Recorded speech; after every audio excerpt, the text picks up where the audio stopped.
Plot 95 milion lek ka kushtuar investimi i Ministrisë së Shëndetësisë për repartin e imazherisë në Spitalin Rajonal të Shkodrës, të cilin zgjodhi ta inaugurojë vetë numri 1 i këtij dikasteri Ilir Beqaj.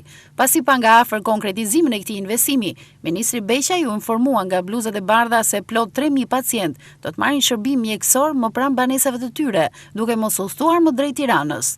Imazheria i shtohet Spitalit të kryeqendrës së Veriut si shërbim i ri, pasi më parë nuk ka ekzistuar. Kjo do t'ju vinë nim rreth 10 pacientë në ditë ose rreth 3000 pacientë në vit, që janë detyruar ta marrin këtë ekzaminim o në Tiranë o në klinikat e ndryshme private, po përsëri në Tiranë, jo në Shkodër.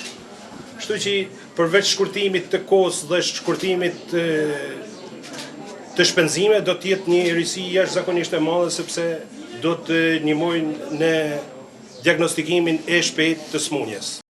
Vetë Beqaj tha se në repartin e imazherisë forcohet shërbimi dhe u vihet në ndihmë pacientëve të Shkodrës, Kukësit, Lezhës dhe gjithë zonës së Veriut. Është ndihmë edhe për vetë mjekët, bëjnë diagnoza më të shpejta, më të sakta, japin terapi më efektive, na ndihmon në rastet kur duhet përcaktojmë më saktë rastet e urgjencës.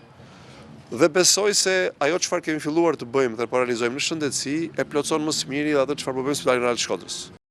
Të tjera investime premtojnë në shëndetësi Ministri Beqaj, ndërsa hodhi poshtë akuzat e opozitës lidhur me koncesionet në këtë sektor jetik, duke marrë si shembull vetë Spitalin e Shkodrës.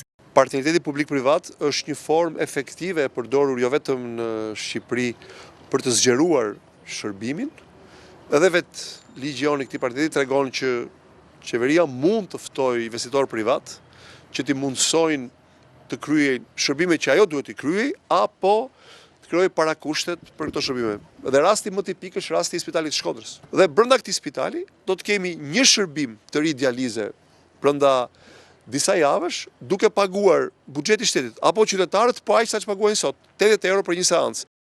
Janë një sër investime që po finalizohen në këtë spital nga ana e qeverisë shqiptare, ndërsa nga e mërkura hyn në fuqi dhe ligji për mjekët e familjes, që do të ofrojnë shërbim falas për çdo pacient.